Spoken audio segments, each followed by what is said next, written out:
Welcome to another episode of Swinging Coils. I'm your host, James Mathias. When I started metal detecting, it was just supposed to be a kind of a fun thing to do when my partner and I took our son to the beach. Canadian Tire picked up a machine. It was on sale, and I picked up the Vanquish 340. The Vanquish 340, it comes with a double D. No, it's a 10-inch coil.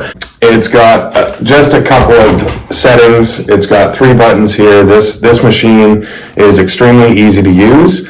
However, it does not have a whole lot of settings, such as your iron bias, which I have found out is actually quite important when you're out in the field or on the beach. If you don't have the settings for iron bias, you are going to essentially dig up every single piece of iron that's in. It is a great machine. I would highly recommend it, especially for beginners such as myself. I'm one of those guys that gets really into a hobby, so if I'm going to get into it, I go full bore. I'm as full bore as I can be at the moment, and that's basically due to financial. You can get machines that are $10,000. These videos are essentially made for the beginner. And if you're a beginner like I am, then hopefully I'll be able to get you through a couple of steps that might save you a lot of headache and time. Essentially, will make your time more productive out in the field without spending the time that I've spent, which hasn't made some of my outings as productive as I would like. So moving on to the Vanquish 540. The Vanquish 540 comes with a bunch more features. It looks identical to the 340. It just has a few extra buttons, actually quite a few extra buttons that do end up making a difference when you're out in the field. Learning these features has really helped. It's cut down a lot of time on digging garbage targets. So hopefully what I can tell you is going to help you. Just getting into the hobby and you think you're going to go out and get a detector, go out into the fields and catch the pot of gold at the end of the rainbow. That's just simply not going to happen. You're going to need some extra items. And the extra items that I feel have really helped since I've started this hobby is a good hand shovel. And these are all dirty. I've used them. I haven't cleaned them off. So bear with me and my dirt. So this first item is the Hori Hori knife. It's essentially just a garden shovel. This, on the other hand, has serrated edges. It does have a scale on it. The other reason that I got a shovel like this one is it's a heavy duty shovel. It's not going to bend, break very easily, where this one, you can see it's very narrow right here, and this doesn't have any narrow parts to it. You can get them on Amazon. They're about 30 foot. It is sharp. And the opposite side, so here's the serrated edge. Now, when you order these two, you can have the serrated edge on this side if you want it, or this side. And for me, because of the way that I dig targets, I wanted my serrated edge on the left-hand side when it's facing you. And I want a sharp edge on the other side as well. And this makes cutting hard ground, soft ground, doesn't matter what kind of ground, makes it a lot easier to get through that soil. So this Hori Hori knife, so far, has been amazing. I would recommend this to anybody going out there. It also comes with a leather sheath, a very sturdy, thick leather sheath that you, with a belt loop on it, and a sturdy button or clip that will hold it on your side, no questions asked. The Hori Hori knife. Pinpointers. This one happens to be the Nokta Macro Pinpointer, and this one here is the knockoff series that I got in when I first started. It looks like the Garrett Carrot, which are those orange ones that you see in a lot of people's videos. This is a knockoff. This was like $30. It's got this little button here. It's just the on-off switch. That's all it is. So when you bring it close, it makes a beep. Okay? And then you turn it off.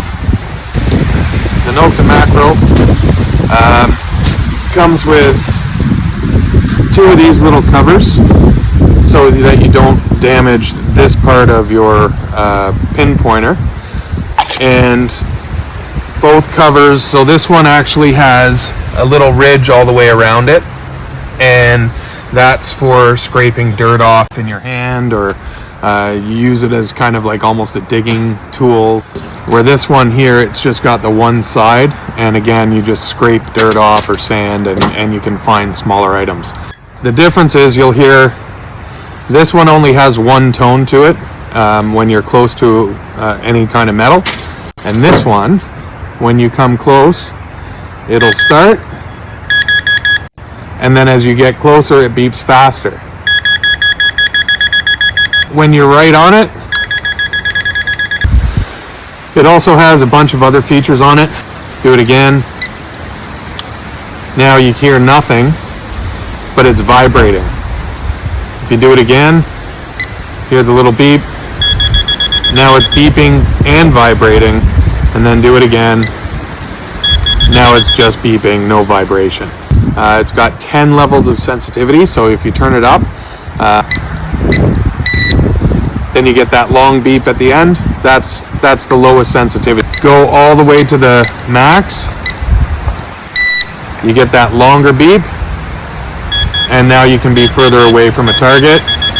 These are, in my personal opinion, essential for being productive in the field or on the beach for metal detecting. So that's my, really, I guess that's my second tool that I would recommend as somebody getting into the hobby.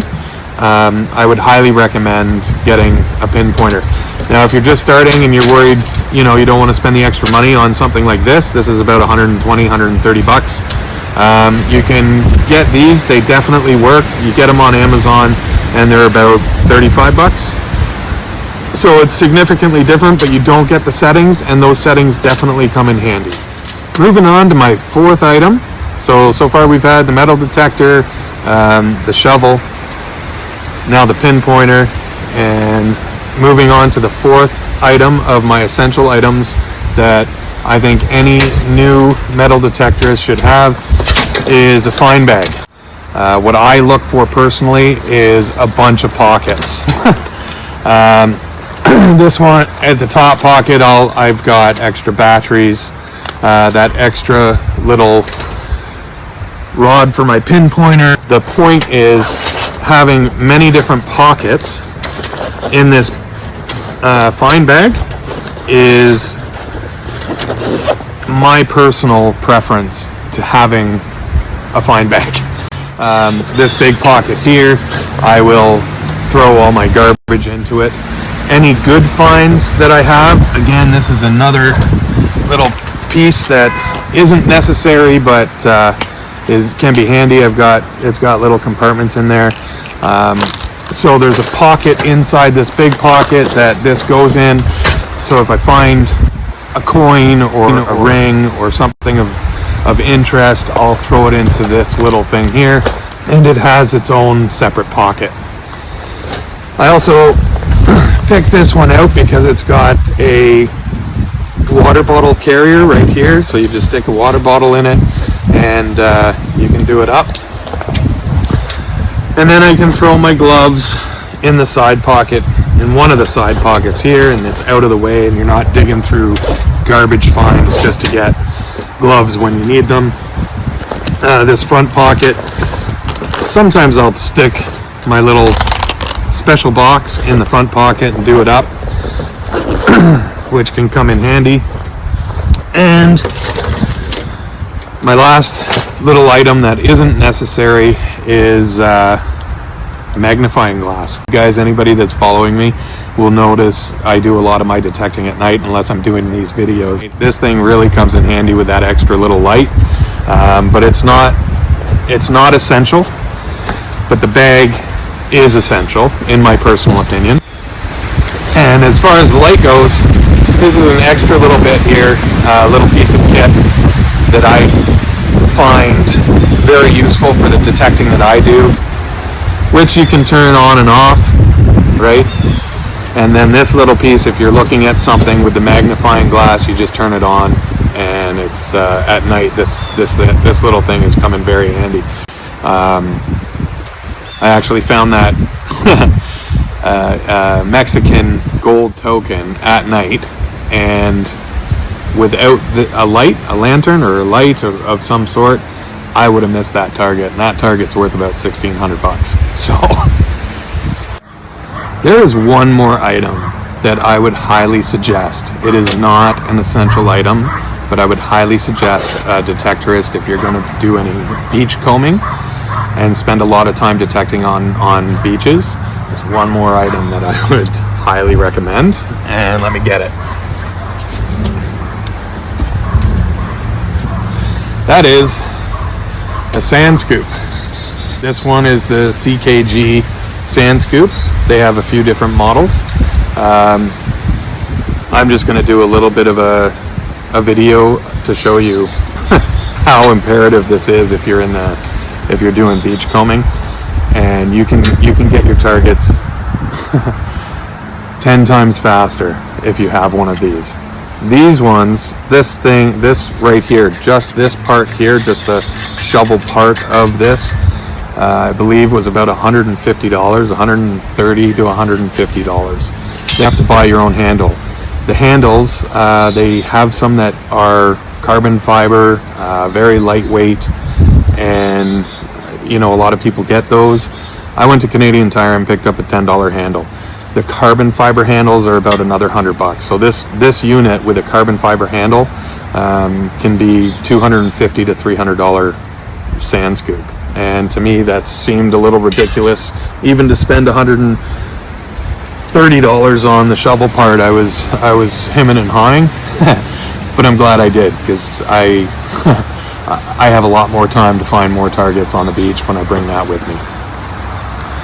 So in a nutshell, those are my essential items, along with some non-essential items, but my essential items and my recommendations for whether or not you're going to take this up as a hobby. Good luck and happy digging.